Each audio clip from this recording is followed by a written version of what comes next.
Wala ang Binalonan branch doon. Hindi ko makita. Hindi ko alam kung bakit. Ano ang meron doon sa banda doon. Pero may nakaharang. Wala na. Labo-labo na po. Hindi naman po ako ganun na nagmamadali at ganun kasama para hindi ko sila paunahin. Give and take lang po. Parang natatakot akong lumabas kasi mayat maya ang daan ng sasakyan, nandito lang po ako sa gilid. Talagang nag-cause po ng traffic ang 50% off. Saan ka ba naman?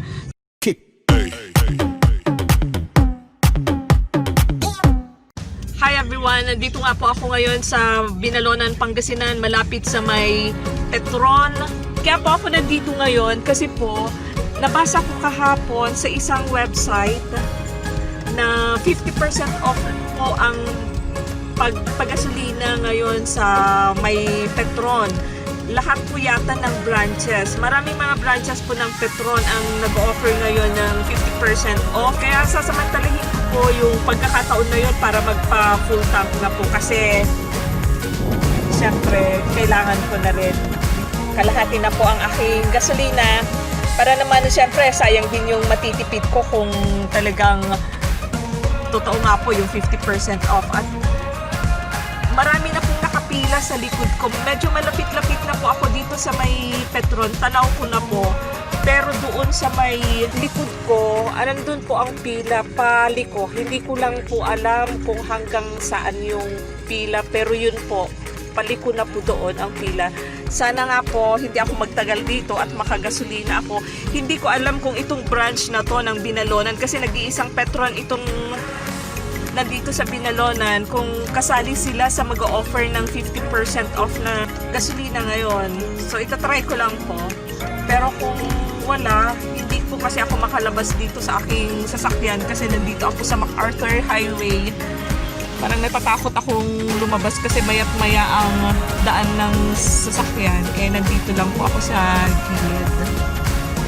Wala naman po ako mapagtanungan kung totoo. Pero maraming nakapila. So, ibig sabihin, yung mga nasa harapan ko, nakapila pa rin. So, siguro totoo nga may 50% off dito.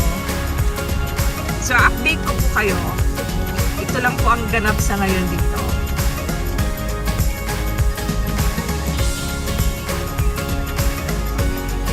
Ayan na nga po, after 20 minutes na nakapila ako, nandito na ako sa may malapit sa gasoline station mismo. Mga ilang sasakyan na lang po. Ang marami kong natatanaw sa banda doon, mga motor. Dito nga po marami ring tricycle. Talagang nag-cause po ng traffic ang 50% off. Saan ka ba naman? Pag ganito po yung gasolina ko, pag yung kalahating yan, usually mga siguro 1,200 pasagad pag nagpa-top up ako. So, mga 600 na lang yan ang babayaran ko. Ang laking tipid. Parang pinaka-Christmas gift ko na rin sa sarili ko. Tapos, ayan po, 25 minutes na po akong nakapila dito. Sa wakas, medyo malapit-lapit na. Nandito na po ako sa bukana ng Petron gasoline station para sa 50% off. Konting tiyaga na lang. At ito rin po, super traffic dito. Buti na lang. Nung pagpunta ko dito, 10 minutes before 11 kasi 11 to 1 o'clock lang daw po itong 50% off na to. Galing pa ako ng dentist. Buti na lang bago 11 o'clock, nakarating ako sa pila. Medyo update po, after 30 minutes, nandito na po ako sa talagang may Petron. Pang-apat po ako kasi butin lang. Trinay kong pumunta dito, i-check lang. Kasi kung hindi, kung wala talaga dito, kasi wala sa list ang Binalonan, pupunta sana ako sa Pusurubio kasi dalawa ang Petron branch nila tapos nandoon sa list of mag-offer ng 50% off. And I'm glad dito ako napunta. At sasandali lang po ang aking hinintay. Update ko po ulit kayo kasi ayun, malapit-lapit na bawal nang gumamit ng cellphone dito. Update po, after 5 minutes nung last na take ko ng video na pang-apat ako ngayon, second na lang po, malapit-lapit na. Pero ang dami pa rin dito, hindi ko alam kung yung pangalawa na to kung ilang minutos pa ang hihintayin ko. Pero at least nandito na ako. Reality is real. Parang ganon. Ayan, ang daming mga motor dito. Motor sa side na to. Tapos dito naman mga 3 lanes ng mga 4 wheels. Diesel at saka gasolina, labo-labo na. Nandito ako sa may ng diesel eh. Nasa linya ako ng diesel eh. Hindi ko alam kung paano. Ayun. Ganun pala ang ginagawa nila. Talagang na-extend yung hose ng gasolina. Okay, so hindi ako aabutin ng anong oras na 11:30.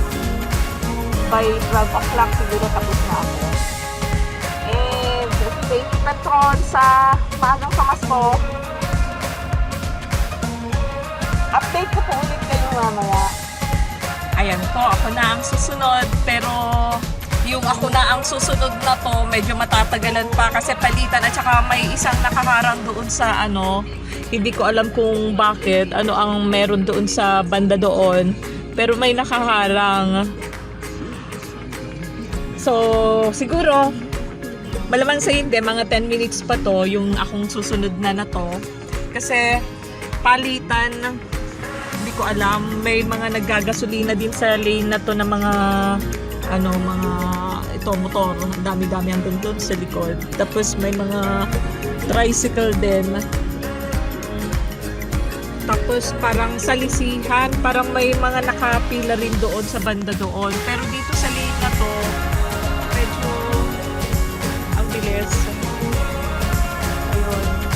Ang dami. Sunod-sunod. Ayan.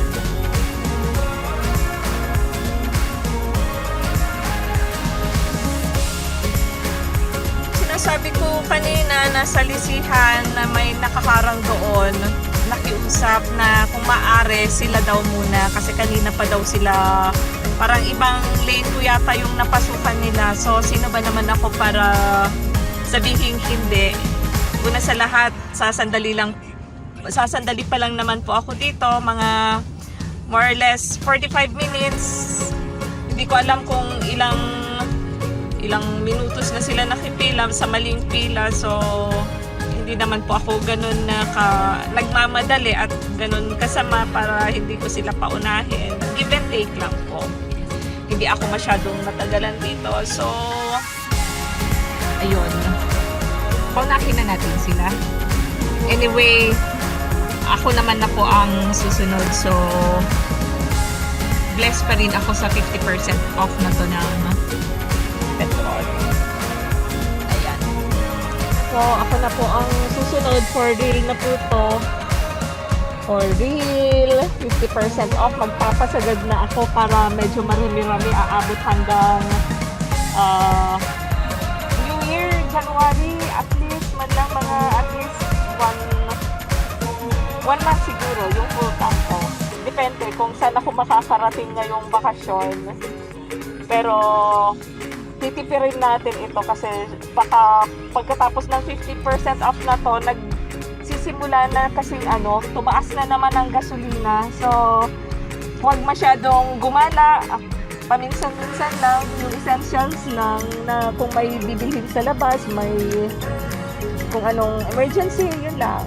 Gala paminsan-minsan, kain sa labas paminsan-minsan, why not? Pero hindi yung parati. So, update ko po ulit kayo. Siguro itong ko na to, mga 10 minutes na lang. Ang tagal kasi yung humarang kanina, hindi pa naman nilagyan ng gasolina. Wala pang hose na nakapasok doon sa gasolina kanya. So, okay lang. 10 minutes, 10 to 15 minutes na lang na hintayin ko. Konting pasensya na lang. Anyway, hindi naman mainit dito sa loob ng sasakyan. At, yun. Ngiting tagumpay sa 50% off ng Petron. Turn ko na po, nagpa-gasolina na ako ng unleaded sagad po. Hindi ko alam kung makikita nyo, pero ayan, nandito na po ako sa talagang gasolinahan. Turn ko na, kasi po yung nilalagyan po yung aking gasolina. Ayun, hindi ko alam kung magkano ang aabutin ng unleaded na sagad.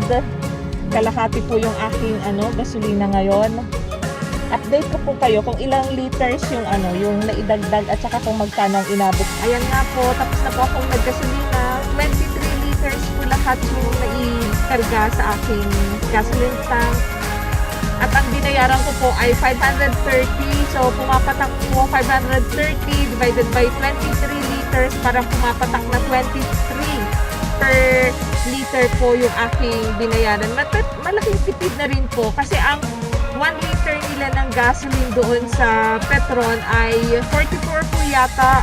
So 21 yung na-discount ko per liter. Malaking bagay na po yun. Yung 20 pesos na natipid or 21 pesos or 22 pesos per liter na natipid sa 23 liters na yon, medyo kalahati. So sabihin mo ng 500 yung natipid ko ngayon.